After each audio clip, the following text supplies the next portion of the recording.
Absolutely. The more drones, the better, I think. I don't know.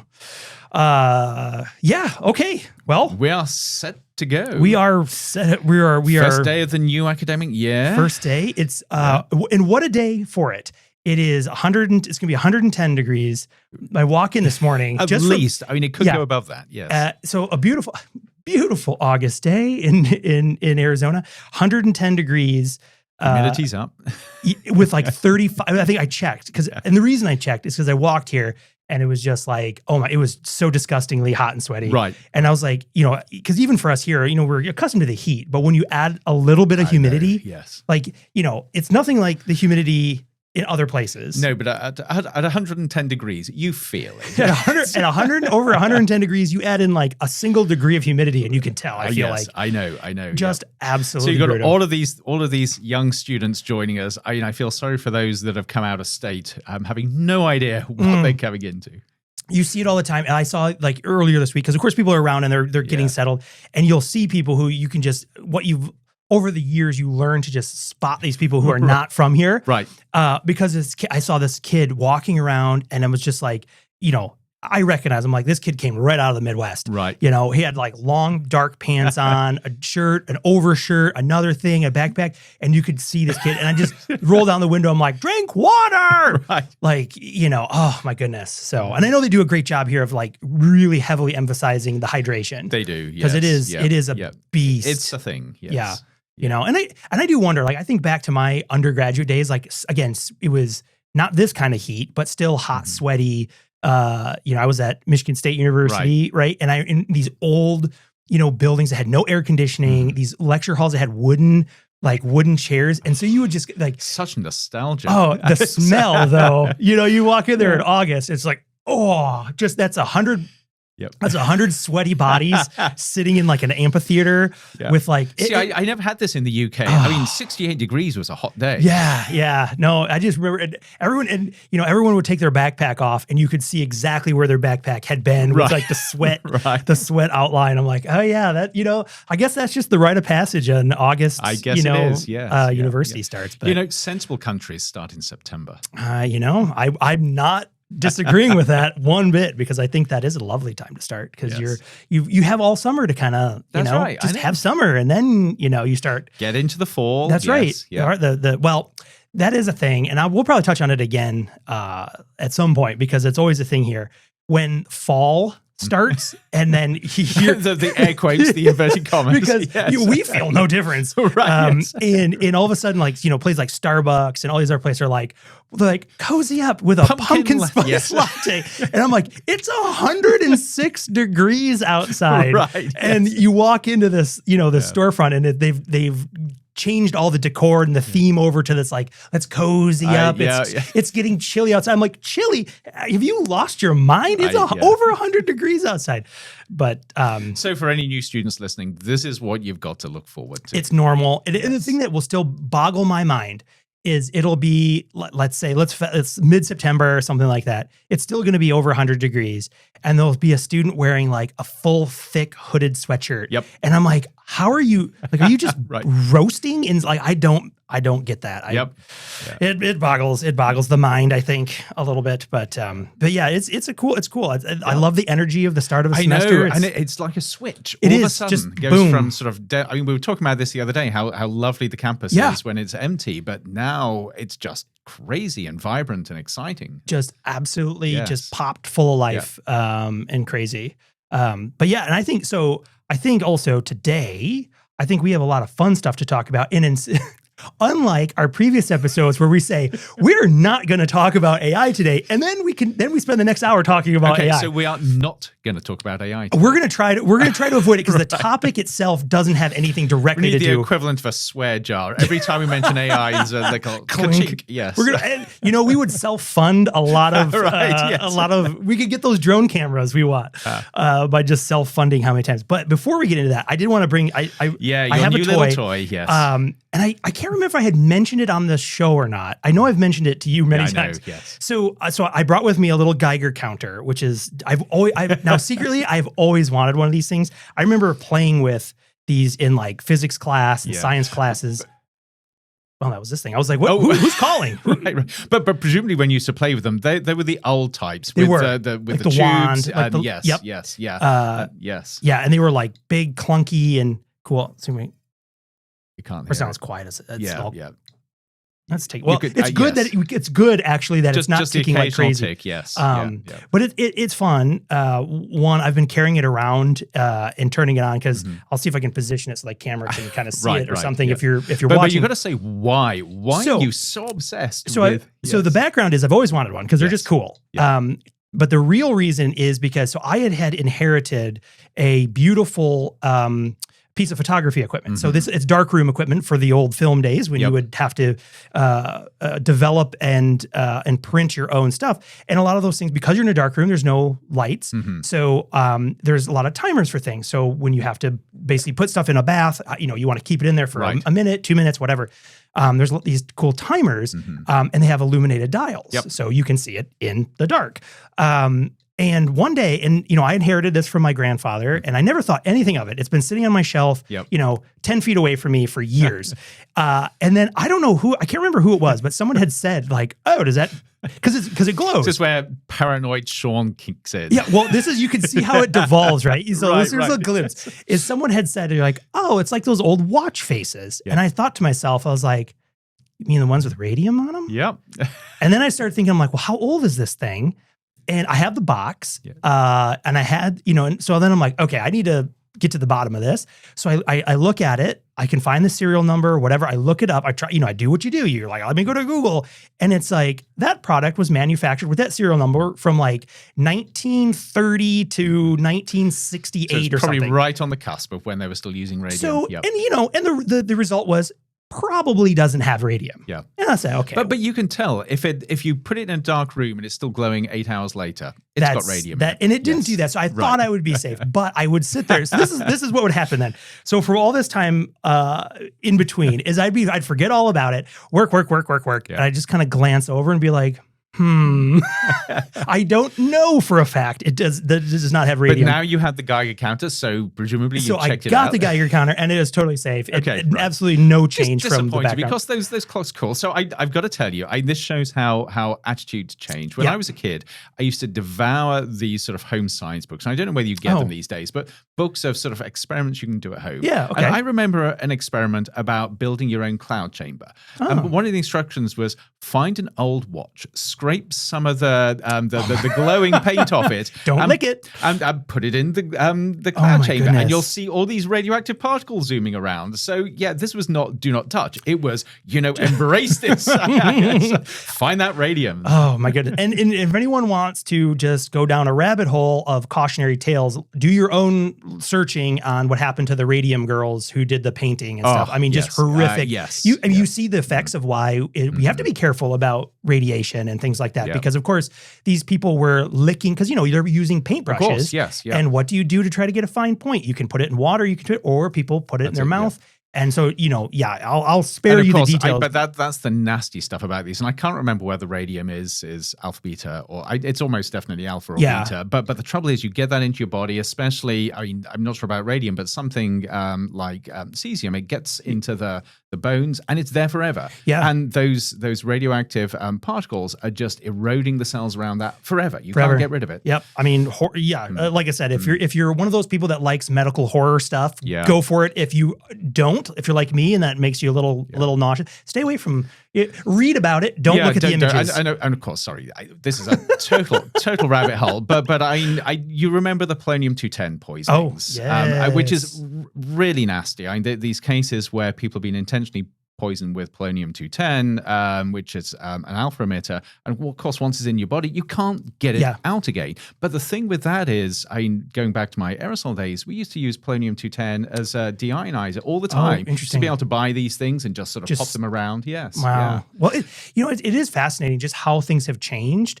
because I remember my mom telling me stories about when she was a kid, they would just put mercury, like even when I was at school. Yeah, just play with mercury, and I guess technically technically, it's as long as it doesn't have a vector to be absorbed. Yes. It's so like if you don't have an abrasion or a cut or something, I guess maybe it's probably okay. It, yes. But yeah, but I mean, I look at my hands. I'm like, there's a cut. I mean, like, oh my gosh, you know, the Mad Hatter waiting to happen. You know, there we are. Yeah, but yeah, crazy. But anyway, and so yes. Just in case anyone was curious, we are currently sitting at 21 counts per minute. So we are well within the normal safe range is totally fine. But it is, so what I find myself doing with this now is I'm like, well, now that I have it, everywhere I go, I set it up to I'm fascinated. You ought to go out into the desert and check the rocks. I'm curious because I had watched, so this particular one comes from a company in Seattle, but their little video had somebody going around and they had, I forget it's like trinium or something like that. And it's the sand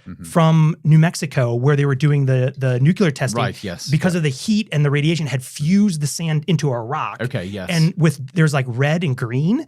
And I think the red one is the worst one. Okay, but that these chunks of sand, you put this thing on there and it just goes crazy. Right through the roof. But same, I'm going back to the Midwest where we both spent some time. Basements there, you always have your radon checks. Yep. That's, you know, I living out here too, I'm like, well, because that's such a common thing is like, oh, do you have your radon meter or whatever? Or have someone come do the radon? And you're like, what is that? Why would you do that? But yeah, we used to have a lot of pockets of radon. But yeah, so it's interesting. And I haven't, and you know, the good thing is I haven't found any surprises at home, work, or the places I normally go. But now I'm kind of on a mission because I'm also like, this is just playing into your paranoia, Sean. Well, it's also just scientifically, I find it so fascinating too. Where I'm like, have you had any thyroid treatments? You know what I mean? And you're like looking for like, are you radioactive? Like, are you beeping? This is going to be the next greeting. Forget about the handshake. It's going to be Geiger counter out. Like, hold still, please. I want to be around you? Yeah, like, okay, you're safe. No, okay, all right. Well, I'll turn this little guy off so it doesn't. I don't know if anyone can hear it beeping, but I'll turn it off so it doesn't.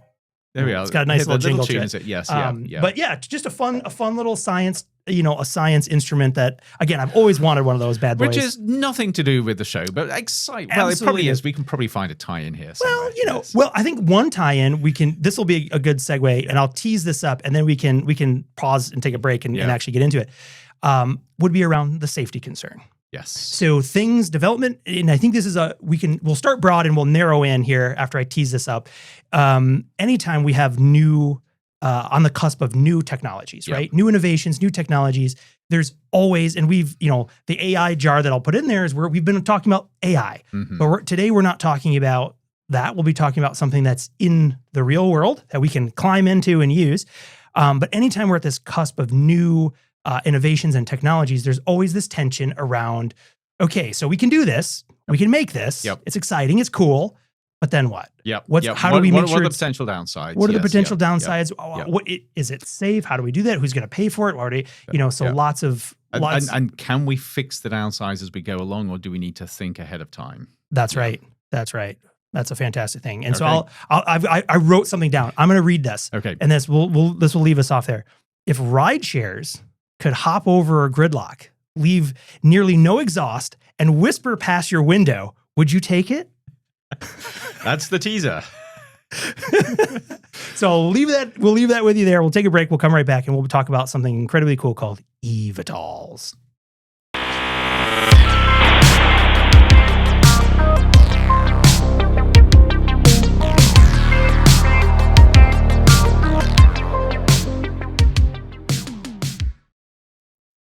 All right, Andrew, this is going to be fun. So we're not talking about, I think we're going to hold true to the no AI, at least not as a main topic.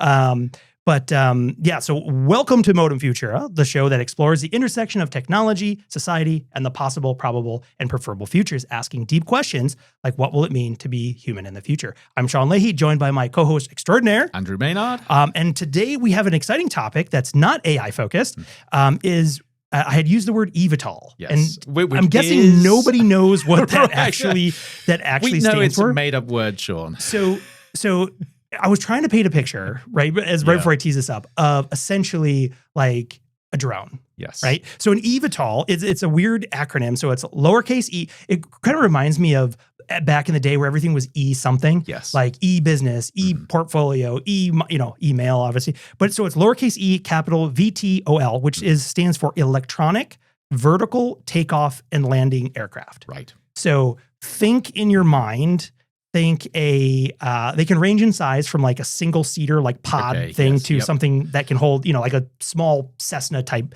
thing. But it is basically a drone style quadcopter-ish that thing. Can carry people around. Yeah. And it's electric. And it's electric. Hence, I guess if it's not, it would just be a VTOL. right.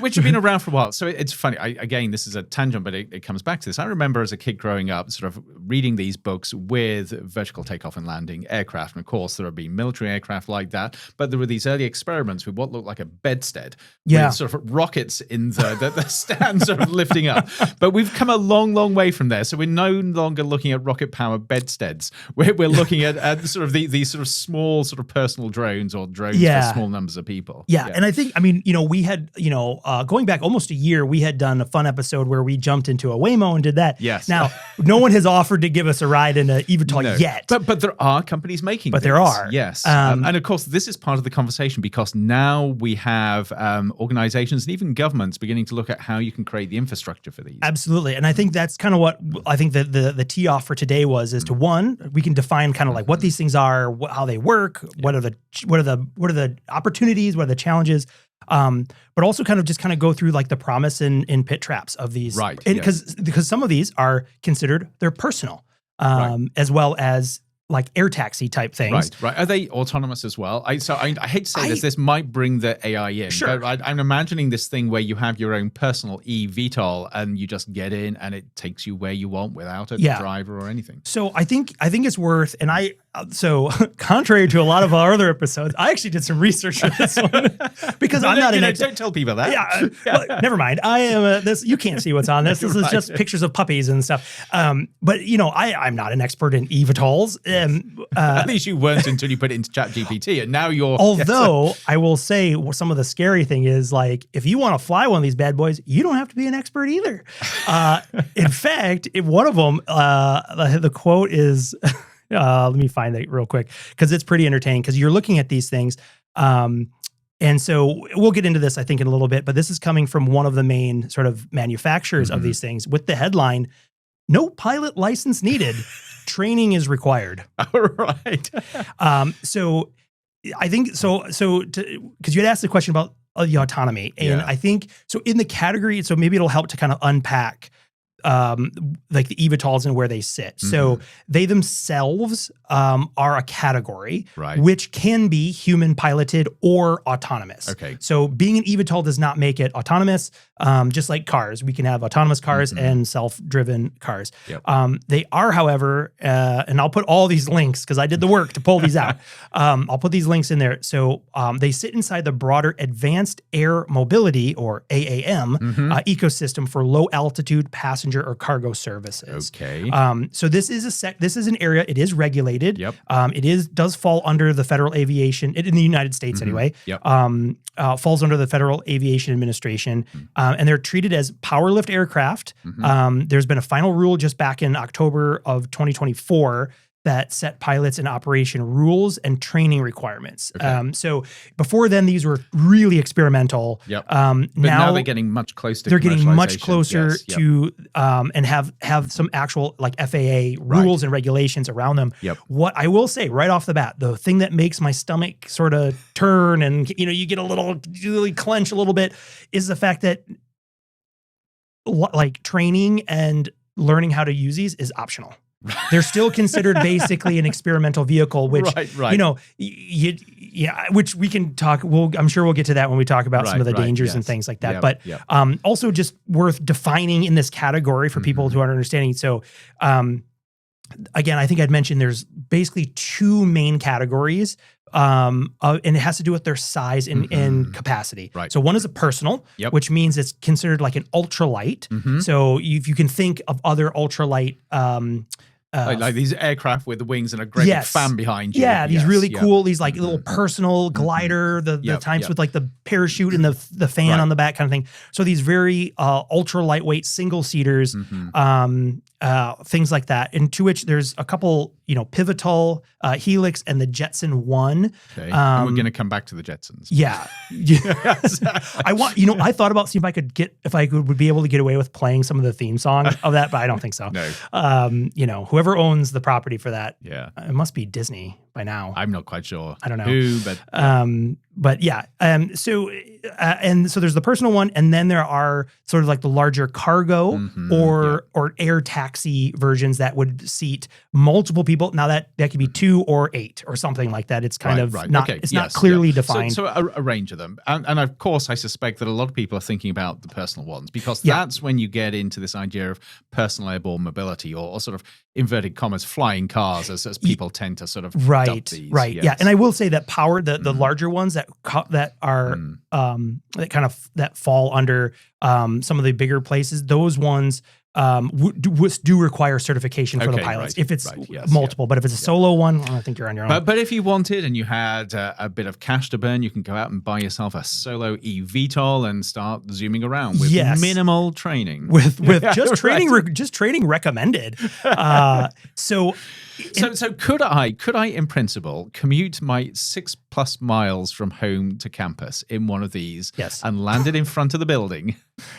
In front might be a challenge, but I think that's part of the other piece here is like, some of the promise of this category is really, it's one, I think, as you mentioned, the flying car, which the flying car itself, I should, as a quick aside, that has been a long-standing futures trope for decades. But this is also something we've got to talk about because it was that original idea, and everybody refers back to the Jetsons, that has stimulated so much of the thinking here. And I think that in itself raises so many questions and red flags because somehow we went from something that was just a throwaway in a cartoon to something that people take seriously enough to build a whole business around. Yeah. And and for years, decades, people have tried different versions of and there is fun. You can Google these and you can find the prototypes that have, lasted a little while before they crash, which is like, because someone's like, hey, we have a car, let's put wings on it and make it fly. But the question is always why? I know. I know. But anyway, I'm Detroit. We're going to get back to this, but yes, sort of carry on going through the sort of what these things are. But they're incredibly interesting, and that there's been this desire for a long time for a person. There's always been this push, I think.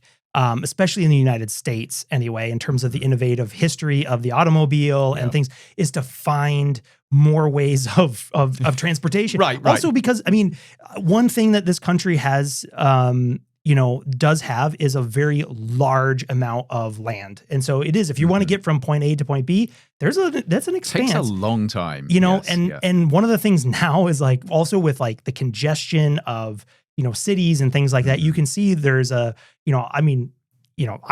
like, my commute's 12 miles and it takes an hour plus. Yep. And I'm like, or it could take 10 minutes, not even, to get from here to there. Right.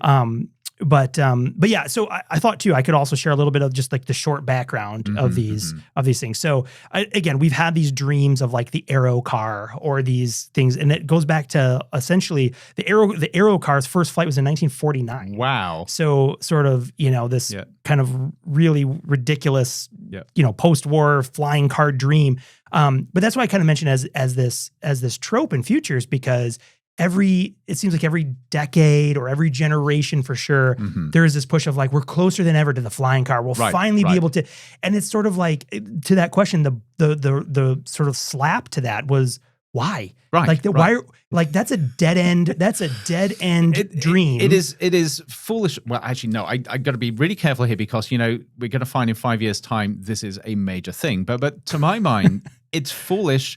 Because, first of all, as soon as you're elevating something, you're expending a massive amount of energy fighting against gravity. Gravity is no longer your friend. It's your enemy. Right. Even if you're just hovering. And yes, there are ways of doing that more efficiently and less efficiently, but you're still doing that. Yeah. And then you've got to sort of navigate getting somewhere, which is fine if you're the only one. If there are hundreds of thousands of people doing this, it gets complicated. Then you've got to land somewhere. and you've got the final mile problem. So almost definitely as this infrastructure develops, you're going to have to travel to somewhere where you pick up your thing. You're going to have to fly somewhere. You're going to have to park it, and then you're going to have to get to where you're trying to go. Yep. So we have a massive issue of infrastructure. I mean, besides this, I've got some dedicated time to spend on the safety, but yeah, I mean, you have these challenges right away, and again, just wherever you are in the world, as long as you're not driving, jump. Feel how much energy it takes, and try to stay elevated as long as you can, and feel how much energy it takes to keep yourself the gravity suck. Or you know, if you've got a little a low hanging tree branch or something, or a door jamb, hold on to that and see how long your forearms can keep can fight the gravity that's pulling you back down. Yep. And so, because I instantly, when I look at this, one of my gut reactions is I compare it to riding motorcycles. Mm-hmm. Riding like personal watercraft, like jet skis and things like that. Yep. So if you look at the jet ski, for example, right, you have basically a motorcycle on water, ton of fun. I used to have these guys. I used to borrow people's motorcycles. I used to have jet skis, whatever. I had lots of fun. However, you're always aware that if there's an issue, like say you have an accident or something, you now have the normal sort of challenge or trauma or whatever of the accident itself. Right. But now you're also in the water. Right. Yes. Right. So that level ratchets up. Amplifies things. So now, and if you think about how many times you've had a car, and maybe there's people out there that are fortunate enough who have never had an issue, a flat tire, a battery die, an alternator go out on you, whatever. But now imagine you're doing that and you're at 500 feet in the air. Gravity is not your friend at that point. It is a brutal reminder of a constant, right? 9.8 meters per second squared will meet you to the the ground. I just total aside, I years ago, I went skydiving with some friends back in Michigan. Actually, it was really fun, ton of fun. And of course, there's this like nervous energy the whole time. And to lighten the mood, these jump instructors who they do this. I mean, it's insane. They'll do like 10, 20 jumps a day. Right. It's insane. They go, they land, they pack, they go, they land. It's crazy. So they can, they're always trying to lighten the mood. And, you can probably, my face probably said, I'm doing this, but I'm like, and I was first out with a plane, which is kind of fun. Anyway, they said, oh, don't worry. It's always it's the second bounce that kills you. So they're like, you're like, wait, what? So it takes you a minute. And you're like, wait, what? They're like, try to grab the grass on the first hit. And you're like, okay. And then you start thinking about it. You're like, okay, wow. Okay, thanks guys. But yeah, I mean, you have this issue where if suddenly, like from a safety perspective, if there's any issue, and that's assuming everything is done well, the maintenance is done well. I mean, we have a long-standing history of aircraft aviation and the intensity of the regulations in terms of maintenance and making sure these aircraft and are even the design worthy. And the design, they're meant. I mean, you look at an aircraft compared to a car, and how long that aircraft can be serviceable is insane because of that intense maintenance. That's and I don't know. I don't own a plane, so I don't know off the top of my head what the inspection schedule is, but I know it's intense in terms of having those things sort of created. But yeah, I mean, just kind of coming back to the history of like how we got here, right? So we've had this dream of flyable cars. The electric and autonomy era has really pushed a lot of these things forward. Being able to make things, especially the motors and the engines, lighter, smaller, but powerful, and for their weight to power ratio, but also the control. And so you look at the link with personal drones, the quadcopters, and that's the biggest one. See, that's it. So what we had quadcopters come into sort of personal drones, and all of the control technology there. So you don't need to be able to sort of fine tune them. The autonomous systems do all of that. You just need to tell it where to go. And now we're seeing that scaling up. Not only that, though, if you look at any sci-fi movie from the last 10 years or so, the transportation is almost always a version of the quadcopter. So now you're sort of seeing these drones influencing science fiction, influencing the manufacturers that are creating these eVTOLs. Yeah, and now, I mean, I think you hit it too, because that's like, so why now? Right? This category is a really great case study or example of sort of the convergence of the technology. So all these different technologies coming to bear. One is, I'm sure somebody sat there, because we have the DJI drones that people are familiar with, right? These little small personal quadcopter types. But if you've ever seen commercial ones, they can get quite large, and they have like the octocopters. I mean, these are so when you see these beautiful sort of stabilized aerial footage, a lot of times those are done. I mean, you can do incredible stuff with the consumer grade stuff, but some of the industrial ones, I mean, they can carry these very heavy camera payloads and things like that. And it doesn't take long before you're like, huh, but I could stand on that. Right. And then, you know, there's always someone who's like, you know, I bet I could do this. I bet, hold my beer moment. Like, give me a drone big enough and I'll fly across the right. But yeah, and so I mean, I think because I think you hit it right on the head, which is this idea of the technology that allows these drone quadcopters or octocopters, whatever they might be, to be able to stabilize and be able to, with all the advancement, and again, even thinking about the original iPhone and those gimmicky apps like Drink the Beer app, or, you know, where you would just tip it and it used the accelerometers. See, that's right. And you have this massive commercialization of very small scale, but very sensitive accelerometers. Incredibly precise. Unbelievably precise. Yes. And so now, I mean, you know, we from a consumer perspective, right? I should have brought it in here. I have one of these little gimbal things. You just tip it on and it just does its thing. And it's relying on this network of gimbals and sensors to create incredibly smooth flow. Right. You say, look this way, and it just does everything. It balances the weight. And of course, the result is we now have the technology. So you can create something that you can put a person in, and you could tell it, I want you to fly from here to there, and it does it. It deals with 99% of what it takes and does it incredibly smoothly. Until something goes wrong. And then, you know, it used to be, there's a little bit of schadenfreude of watching these videos where people, like, it's like the drone fails. Where people are like, either like, all right, first flight, and it just goes plop right into the water or something. Or it just goes up and disappears. It just goes up and it's gone. Now, so you're like, that's funny when it's someone's like $200 drone or something. Not so funny when you're like, I'm going. When your kid's in there or your partner. That's right. You're like, bye, honey, bye, kids. Daddy's going to work the first time on his eVTOL. Zoom. And that was the last anyone ever heard of Sean. They found him, you know, scraped him off the side of the, you know, the road somewhere. I don't know. But, you know, but still, what's crazy now is we do have this technical capability, which again also leads to some of the, for me, that is a little unsettling, the lack of like pilot licensure, because you don't have to be a helicopter pilot.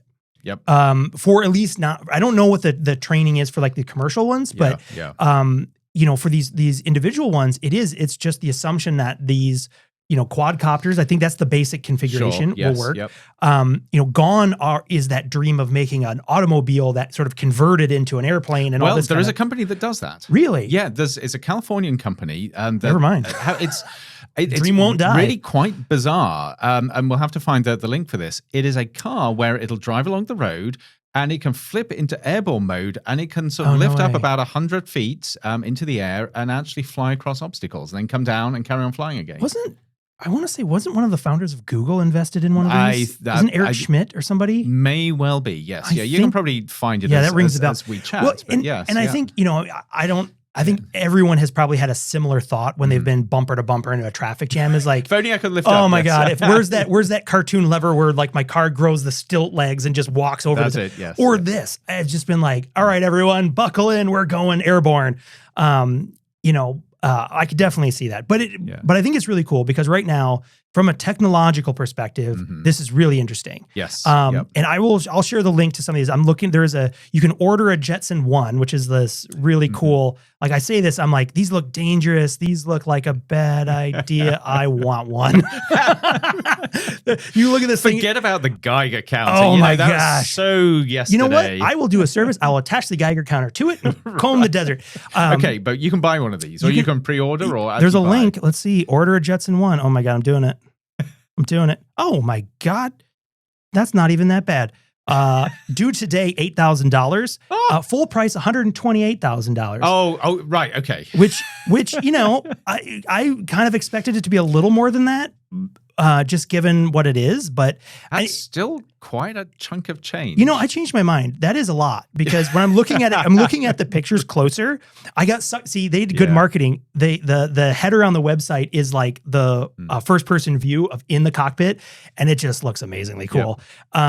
and then you see it from the outside, and it's like, I mean, it's a chair. Yes. It's a chair. It's a chair in a chair with 4 rotors around it. They're not even contained rotors. They're basically just blades. Yeah. So if you're like, hey, what's all hands must stay inside the quadcopter because those are like food processor, 4 food processor blades. You've got the oh god, what's the name of those? What's the NutriBullet or the what's the fancy blender? You got 4 of those bad boys. Right. Yeah. Within arm's reach. Effectively, the way this works very, very clearly is it just gets rid of the competition. You want to get from A to B, it just slices through. It's Mad Max Road Rules, baby. And also optional extra, it actually goes up in the air as well. And roll right away. And of course I'm looking at this image, and I'll put all these in the show notes so everyone can see. But the pilot who's wearing it looks like he's wearing like a dirt bike helmet. Okay.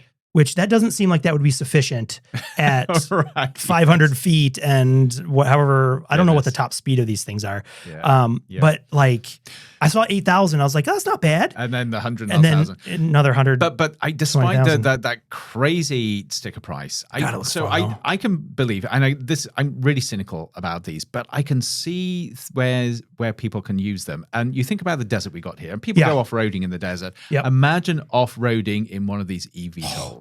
It would be. I mean, that's the video they show. It is in some wide open desert space. Yep. And I mean, that was my first gut reaction when I saw that was like, okay, you got me. Yep. Like that looks, just as a recreational vehicle, this looks so fun. Yeah. I thought there was so many other challenges. So immediately I was thinking, think about all of those inaccessible mesas around where we are. You just go right on top. Apart from the fact that you're sort of in lands where actually they're not free for all. There are peoples, communities that actually have sort of rights around those lands. So now you've got the danger of people thinking they can just sort of go places and do stuff, which maybe isn't appropriate. Yeah. So I mean, it brings up some issues too, right? Yeah. So like, while yes, we've got benefits and we can list, I'll just rattle off the ones we have. We have time saving. You can get somewhere fast. Right. Noise versus helicopter. And I don't even know if this is a benefit. Like I actually live pretty close to a heliport. If there's like a little small municipal airport and it happens to have a helicopter thing, they're annoying. Like they're quite noisy. Even at a distance, they're quite noisy.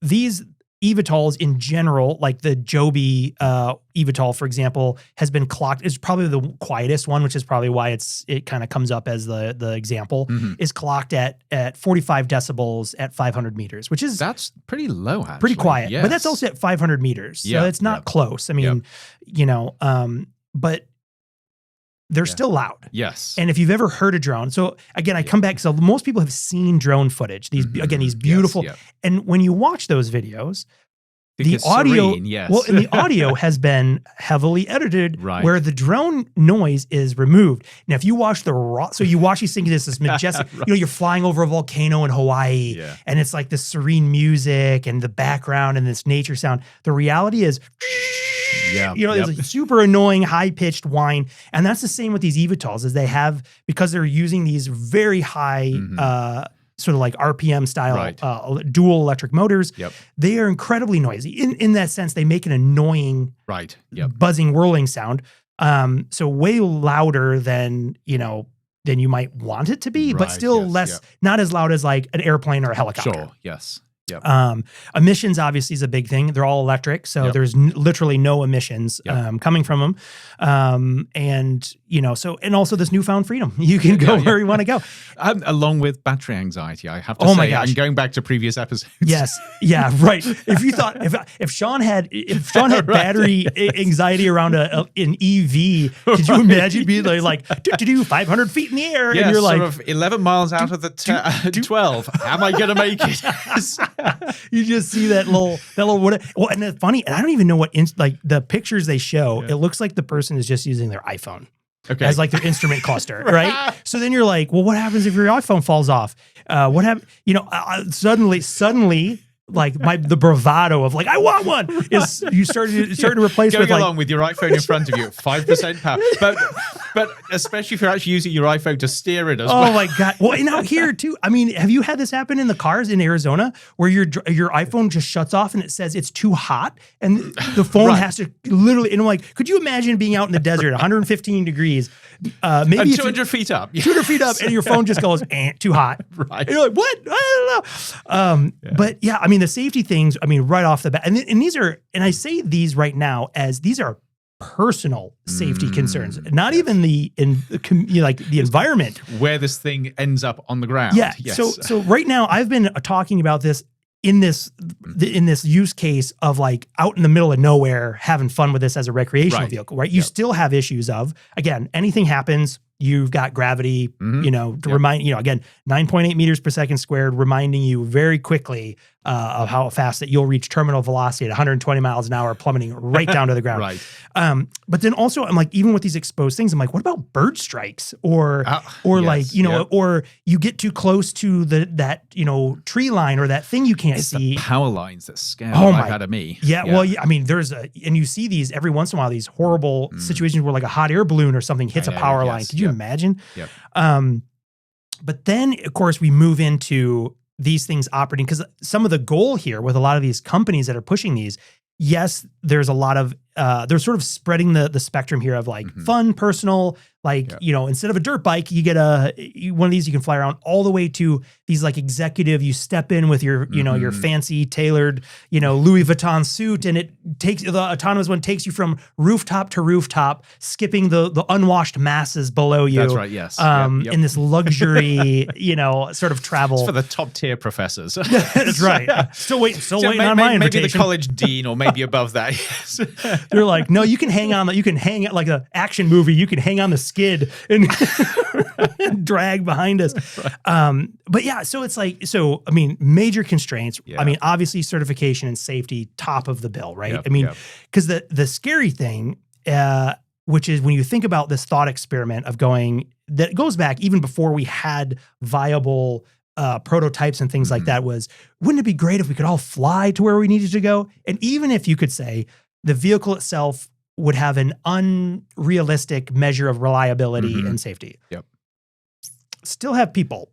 Still have nature. You still have the randomness of the chaos of the world to which we live. Right. Weather, animals, obstructions of things, people, whatever.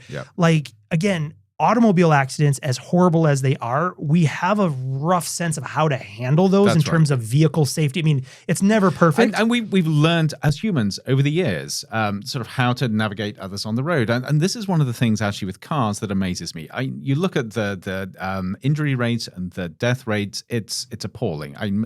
Heading towards 40,000 deaths a year in the US. Apart from the fact, when you compare that to the number of miles driven, it is unbelievably small. I mean, I cannot believe that we're living in a society with these death machines on the road and so few people relatively get killed, despite the fact that it's a lot. So humans are actually remarkably good, but we've learned how to do this on roads with four wheels around us. The question is, can we adapt to being in the air? And I'm not entirely sure we can do that fast enough. I have massive concerns about that. Yes. So, I mean, again, if you're, as a historian, if you look back, right, the number of deaths that happened, to people who got ran over by horse-drawn carriages, and then automobiles, because it wasn't like an uncontrolled accident. It was like people used to walk down the streets. Right. Right. Yes. I mean, that was, the streets were for people. Right. And then horses, and then carriages, and then eventually cars. And of course, anybody who knows that history will know that there was actually sort of laws put in place to prevent people being allowed to use those roads because the automobile ruled. Yeah, it did. And it was like, and also, I mean, this thing is bigger, heavier, faster, harder to stop, less, so I mean, the reason you're not allowed to just walk out in front of traffic is because of the cars. Yes. But then, of course, as we had that technology in our space over time, all of the things, the way we built cities, the way we planned cities, the way we, all kind of built up around. Of course. And that, of course, is a beautiful segue. I'm probably sort of preempting your beautiful flow here. But scrap it. But what I find interesting is, all of this at the moment feels hypothetical. We have the technology to build these. There are companies trying to do it. However, the thing that I think is also pivoting is over the last couple of years, we've gone from serious people and even sort of policymakers sort of shifting from this is a crazy idea to this is real. So now you're beginning to see concerted efforts to talk about how you build infrastructure for the flying car future effectively. Yep. Yeah. And I think one thing that was interesting is, look, like I was at a presentation a little over a year ago that was talking about some of the advancements at the time of these exact the eVTOLs, and I think it was in Dubai, and I think it was at an event. I can't. Maybe it was like the Future Forum or some large of there's lots of large events that happen in Dubai. But one of the key things was they were basically demonstrating. I think it wasn't an autonomous one; it was a piloted one. But the eVTOL taxi, yes, and so in establishing these routes, and at the time where they have been operating over water. So mostly in these areas where they can take a path from like an airport-esque location to a city, kind of helipad, kind of location, or especially if an infrastructure already has helipads. Right. So if you go to Dubai, for example, if you see these beautiful aerial shots of, Dubai, there's helipads on almost every building, So they have an infrastructure for that already. Yep. But again, right now, they're taking the pathway of going kind of out of the way, over the water. And then coming back in again. Yes. For that exact reason of like, hey, if it goes down in the water and they won't crash on top of, because this is where I think we have a problem but I mean, now I will say there's a problem, and that's in the short term. I'm going to say there's a problem here for the next 20 years. Thinking beyond that, kind of bringing back this idea, I've mentioned it several times now, but going back to the World Economic Forum, the top 10 emerging technologies to watch, because in there, the recognition of the connected sensor location. Yep. So now you have autonomous vehicles, you have buildings that are, in a sense, a part of this network of networks. Yep. Then at that point, perhaps if the safety and reliability is high enough, you could enter in another layer of these aerial aircraft. My biggest concern in the short term is exactly that. What I fear is this kind of like the stepping out in front of the horse-drawn carriage, but with an aerial craft that's going to come and and if you've ever taken a physics course and you want to learn about momentum and the power, the quick transfer of potential to kinetic energy, right? I mean, these things, if they were to crash or to cause an incident, I mean, we know this. It's going to be horrible. You look at light aircraft crashes, and they're not nice, especially if they're in a built-up area. Yeah, very few survivors typically when you hear about these in the new, just terrible. And yet these are serious conversations about how you build the infrastructure. And this, I really struggled to get my head around this idea that we've gone from a cartoon in the 50s or 60s with flying cars to that meme being lodged in somebody's head to such an extent that they are trying to build these futures. And we're sitting here in Arizona. And so this is, I believe, a bill that is in front of the local legislature for investing. How much is it? It's a couple of $1 million in beginning to come up with a strategic plan for building an infrastructure for these vehicles. Yep. And that raises a lot of issues because also I think there's been some of the I will say some like in Europe, for example, some of the initial enthusiasm was sort of recognized as being sort of tapped out because of just major concerns. Safety, noise, and fairness is the other one. Of course, right? Yes, so when you look at something that would take traditionally large amounts of public infrastructure to support it, who gets to use it? That's exactly it. So we're gonna the person who can buy the $100,000, probably about $500,000 if you want the executive version. Right. If you want the one with cup holders, right? You got to pay a little. You got to pay a little extra for that. I mean, the dirt bike version is $128,000, so I can only imagine. These are probably. I mean, I'm sure in the end. So you're looking at university president now, not just college dean. I mean, if I had any hair, that would be it because that's an open cockpit. But we're not looking at a future where our 200,000 students all come in their little personal flying vehicles. At least not in the foreseeable future, right? Maybe, in centuries from now, maybe, hey, maybe we will have those cool hover cars like in Blade Runner or something, But of course, if you have to live in that future. Okay, another tangent. But I've gotta bring this up because this is really important. Again, it goes back to sci-fi. We see all of these movies with flying vehicles. Blade Runner, great example. Fifth Element, another wonderful example. Where these are in place. All of these fictional accounts require anti-gravity technology, which we do not have. Let me just be very, very clear. We have very crude technologies for elevating things where we're fighting against gravity. all of the movies we see, apart from the ones that use quadcopters, use anti-gravity technology, where effectively the vehicle effectively cancels gravity out. Right. If we could do that, great. Yeah. We cannot. We don't even have the physics that allows us to do that. That's a good point. That is a complete, not only is it a complete fantasy, yes, we don't scientifically even truly understand gravity. Right, right. Like it's still, we understand its effects, but we still don't truly... You realize tomorrow we're going to have the first email saying, I have invented anti-gravity. Here is my technology. Please test it out. Hey, if that happens, that's sweet. Oh, yeah. Oh, believe me, people like me get these emails on a regular basis. I've solved it. But no, I think that's key because, again, you have these issues of, equity and access, right? So if we build these things, who's building them? Where they privacy and security, right? So what happens when you have these things as security concerns? I mean, we already have, if you fly commercially, as if somebody hacks it? Yeah, hacks it, uses it for nefarious purposes. I mean, cross interference. You've got that teenager with his little sort of quadcopter drone, and all of a sudden your thing starts getting these signals. Okay, not to fuel anyone's fear about this stuff, but there has long been standing a way of hijacking drones in the air. It's sort of a, and so, maybe you could, especially if it's an autonomous one. How do you... I can see the Reddit stream now. I wonder, would you be able to, I just think is there a parachute on this thing? Like, I don't see one. So if the whole thing, if the whole thing just decides, nope. If it bricks, what happens? Or software update. Well, but actually... Does it have a parachute on the back? You can imagine this is going to be a huge field for innovation because immediately you can see either the parachute, which I would worry because it's going to be a little bit like base jumping. Well, if you're 500 feet, you don't have enough time for that thing to even deploy. But the airbag idea is the one that I love.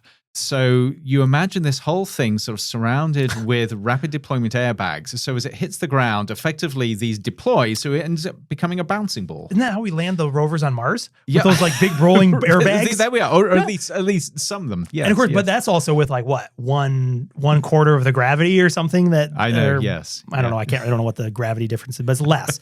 That's when the bounce really becomes important. It is that. Just remember, folks, it's the second bounce that kills you.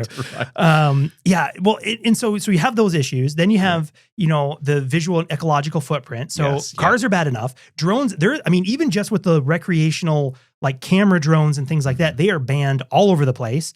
If you've ever been in a park or, a place of natural beauty that you're trying as a person who's visiting, you're trying to soak in the atmosphere and you have this drone going through, and it is not a pleasant... You go to Yosemite, you find that quiet place in front of, what is it? I forget what the big rock there is, and all of a sudden you got sort of 10 tourists zooming up. Yes. You could see how annoying that, and even residentially, there's lots of issues with drones going over people's backyards. Of course, because again, we have not grown up in a space where aerial transportation is for the masses. It's always been by airplane, and an airplane is high enough where it doesn't feel, even if they fly over your house, the airplane is high enough where it doesn't feel invasive. But 100 foot? 100 foot and can be stationary. Yes. Right? Yes. So that you could come park this thing. Goodness me. Yes. Right. So that levels up this whole new level of privacy. Not only the safety of drivers on the road who now have to think about the third dimension up above them. So now you think about that. So think about infrastructure in an urban area. So you're going to be a little bit leery about aircraft following roads because if there is a crash, that could be really dangerous. You're going to not want them going over residential areas below several hundred feet. Yeah. So that is going to limit hugely where you can actually take these things. Crazy. And then my thing too is I've often, when you're driving and you're a long span of just open fields or whatever, I've always thought man, wouldn't it be awesome to have a personal jet and just wow. Right. But then you think of okay, that would be awesome until you need to bring it down if it was in an area. So for example, here in Arizona, it's a weird mix in Phoenix of power lines that are above ground and those that are buried. Yes. A lot of places, especially with frost, or if they're older, the power lines are above ground, right? And they're really an eyesore. They're really ugly. But also, those are just incredible obstacles and trips, right? That would be completely fatal if you were to make contact with them. And so also where you would have to, you have to have that infrastructure somewhere that would be the landing location, or how would you how do you bring these things in? Yeah, so you have to bust this myth that you can just land these anywhere. Yeah. And if they are personally owned, again, with no licensure required, especially in the US anyway, like what's to stop you from just going? I mean, the shortest distance between two it's a straight line. So like instead of going around and having to follow like the highway or this like designated route, that's right. Yeah. Why would I not just go straight over the top? Yep. Right. And then, again, with that, what sort of wildlife are you displacing? Yep. Again, these are not as loud as helicopters, but they have a very very high pitch frequency. Yep. How does that affect the wildlife behavior? The birds, depending on the level of urban or rural area you are, so what does that do? Effectively, you're beginning to talk about, people have talked about this, but roadways in the air. So sort of virtual roadways where you're only allowed to go certain ways and in certain forms.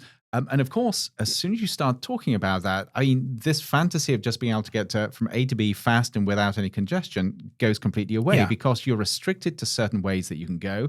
And if there are hundreds of other people trying to do that, you get caught in the airborne traffic jam. Now you have an airborne jam where you're like, oh man, like can you imagine, like again, the stress of being in a traffic jam. And you're like, your fuel light's already on. Right. And you're like, oh my God, I am 5 miles away from the next exit and we are not moving. Yep. And you're like, turn the air conditioning off, do this. And could you imagine being in your little helicopter and you're like, I've got 5% battery left. And you're just like, and you're thinking, does this just start like, it's the local equivalent of those airborne disaster movies where you're circling, you've got enough fuel for 5 minutes. The nearest airport is half an hour's flying away. Oh my God, I know. I'm like, oof, that stresses me out. Just even thinking about it stresses me out. Yeah. But yeah, and then again, also like the potential urban side effects, right? So if we do have this new investment in this like over the top travel, what happens to the expenditure on traditional things, trains, buses, and again, that kind of goes hand in hand with some of the issues with access and equity around these things, which is, fantastic. We've diverted, 60% of our city's budget for eVTOLs that 5% of the population can use. That's right. What does everybody else do? And of course, this is complex because if you're looking at private equity building these, that's money that probably wouldn't go into public transportation infrastructure anyway. So I think we have to be clear about that. But when public entities start investing in that infrastructure, you've got to ask whether that's the best use of money. And that, to me, comes down to the question of why do we go from A to B? How do you build societies and structures and infrastructure that allows people to do that in the best possible way, or even actually reduces the need for that? So, for instance, if you're building cities or towns or communities which are either walkable or cyclable, that seems to be far more preferable than building something over hundreds of square miles and then saying we've got to have these really crazy, sophisticated, expensive technologies to get you from A to B. Yeah, and I think if we step back and think bigger from like let's give ourselves the flexibility and the freedom to redesign entire cities, right? Or new ones that would come up is exactly with this technology, could you completely rethink the way we move people around, right? So, because again, for the last 100 years ish plus, it's all been around the automobile. So at least here in the United States, right, is it's so automobile centric that our cities are designed around. I mean, which the thing that really sucks is when you look at the amount of land use and how much of it is paved over as parking lots. Right. Yes. That could be green spaces. That could be spaces for people. But the car rules. Exactly. And so if you could have a different way of transporting people safely, effectively, in a different way. Now that gets interesting. So I feel as if we've been a little cynical, but this does raise really interesting possibilities. So yes, that idea of building a whole infrastructure and a whole sort of city community around the idea that you use airborne transportation. That gets exciting because you can imagine this combination of very human hubs where you get around via walking, via cycling, basically under your own power. And then if you have to travel from hub to hub, you do it in an airborne way. So actually the ground can be used in ways that we currently can't use it because of vehicles. Yeah. So now you could actually create something that was completely different and really exciting. But you'd have to do it from the ground up. Yeah, you'd have to do it from the ground up, or, I mean, over... century. I don't know, right. How long do these things take? But because and while it's not part of the eVTOL thing, I have a love for the dirigibles, and bringing back the airship, which is the only way we know of at the moment to get around the gravity problem. True, that's right. We just use science. There we are. Yes. No, I've got visions. Okay, so forget about the quadcopters. I now have these visions of the cities of the future where we are living in our own walkable communities. But if you want to go any further, you get into your dirigible, which is beautiful and luxurious. You spend sort of half an hour or an hour or so getting from A to B, very calm. You can work there, you can relax there. I like this vision of the future. It's like, so, because imagine this, right? So this is fun. This is the fun place to play in. Is imagine if you can solve by removing the car from like the interurban area, the entire the land that would be the city could basically be a park. Yes. With all the buildings and all the stuff. But you have dedicated, like some kind of electric light rail to move people on the ground from location to location. You have a massive opportunity to create just tremendous green space within this park, this living park, right? It's oxygenated, it's cooler, it's all these kind of things. And then above that, you have this other layer of transportation of, a dirigible, an airship type of a thing, or even the air taxi version of these kind of things that have these ways of moving around, so that when you have to go a longer distance, you can do that. Yes. I mean, and again, we live out here in the valley, and the valley itself is just that. It's a pavement patch in the middle of the state. But we are surrounded. It's a few hills with concrete in between. With 70-mile radius of concrete. But just outside of that, the landscape here in Arizona is just gorgeous. To be able to take a airship from Phoenix to Tucson, even if it took longer, up to Flagstaff, even if it took, so these are places that would take, an hour to 2 hours, 2.5 hours to drive. Which of course these drives go up through windy switchback mountains. In bad weather or low visibility, these are white knuckle drives. To be able to sit back, have Wi-Fi, look out the window, and this relaxing hum of the electric motor. This is the third mode of working from home. Working from your dirigible. And top hats can come back. We could get all. It's when somebody sort of calls you up on Zoom and you say, I'm in Starbucks. You just don't mention that Starbucks is 1,000 foot up. Like, sorry, old bean, I'm on the dirigible. It would be so fun. But it shows that as soon as we start stretching our imagination, we don't have to lock into what we saw in a 50s or 60s cartoon. We can actually imagine different possibilities. Absolutely. And I think, that's what's exciting about this technology to me. I mean, there's the short term, that looks like a cool thing. But then right away, it's all the red flags of safety, danger, cost, expense, accessibility, all those things. Because there's a lot of those to handle. And I think right now, I think it would be, maybe it's a little strong to use the word inappropriate, but I think it would be inappropriate to be spending public money, tax money on the development of this infrastructure at this moment, because this is a rich person's hobby. This is an executive level treat to be able to have these and there is no indication that there is going to be strong public benefit in this for the next decade or so. Exactly. Even if the technology matures and people start to use it, we're some way away from that. As an early signal of things, of thinking about other ways to move people in a way that removes the reliance on an automobile. I think that's a great step. Whether it ends up being this or something else, this is maybe the first step to get people to start thinking about this other sort of axis of transportation mode.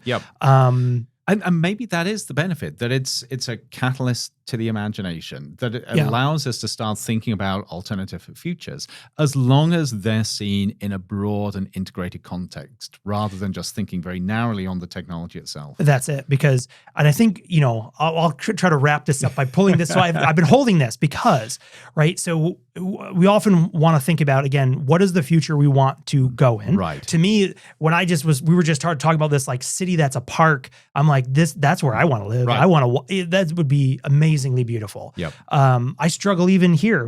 There's not enough trees. There's not enough natural anything, right? It was, how wonderful would that be? But also thinking about where we don't want to end up, right? Which is, again, and I think you can quickly see some of the unintended, less desirable types of futures with this disparity. Because again, and I'll come back to the Jetsons. Have I shared, I don't know if I've mentioned it, have I ever shared the conspiracy theory around the Jetsons and the Flintstones?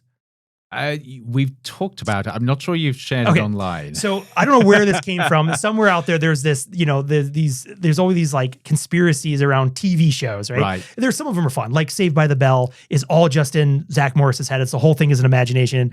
But the Jetsons and the Flintstones, the proposal around the thing was that is actually the same time. Right. So the Jetsons, because you never see the ground, right? And the Flintstones are, of course, this like caveman era stuff. Right. But the joke or the expression is that the Jetsons are just the upper echelon that have risen above the caveman experience and are living above the clouds in this high tech, high society, flying around their little cars.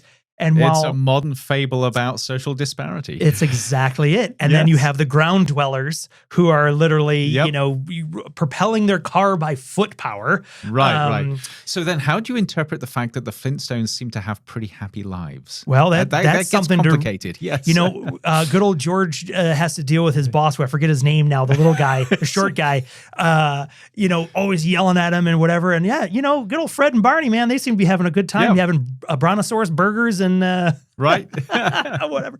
But I think if we use that, coming back to the Jetsons, this idea is like when we think about these types of technologies, again, whether they be the eVTOLs themselves or the continual generations of them. Because what I don't want people to walk away as thinking, be like, oh, Sean's bagging on that as a tech. I think it's cool. And I think there's a lot of space here for continued development. What I don't think, and I just want to be very cautious of, is that we just go, oh, these are cool, let's integrate them right in and just, we'll develop more technology to solve the problems that throwing these gigantic fast spinning rotors into our soft squishy society will cause. But kind of with that mental vision of what we don't want is to create that, 1950s era cartoon, disparity between the Jetsons and the Flintstones. You've got the rich on top and everybody else just sort of living the life without the technology underneath. That's it. And how do we do this in a way that creates an opportunity and holistically for human flourishing? That has to be the question, not do we or don't we, but how do we do this in a way that actually elevates everybody, not just the few? That would be my hope and my, wish for all that, because I think that'd be fantastic. Sounds like a good wish and a good place to end. I think that is. All right. Well, I've got some homework on this one because there's a lot of links. Right. But I'll put them all in there so people are curious about eVTOL because, and I will put this out there too, this is not just an exclusively third-party private thing. NASA is involved. The Federal Aviation is involved because it is recognized that this is a category in an era where there is going to be a lot of development, I think, over the next, short term to next 10, 15 years probably, because it is interesting. And there's lots of locations that we've talked. There's lots of places where you can see that having this type of transportation would be desirable and maybe could solve a lot of problems. But a lot to go. So I will stuff that full of all that. Andrew, thank you. What a fun coverage. And we did not talk about AI.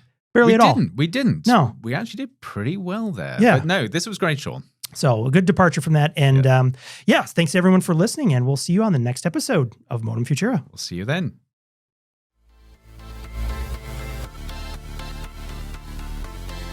End transmission.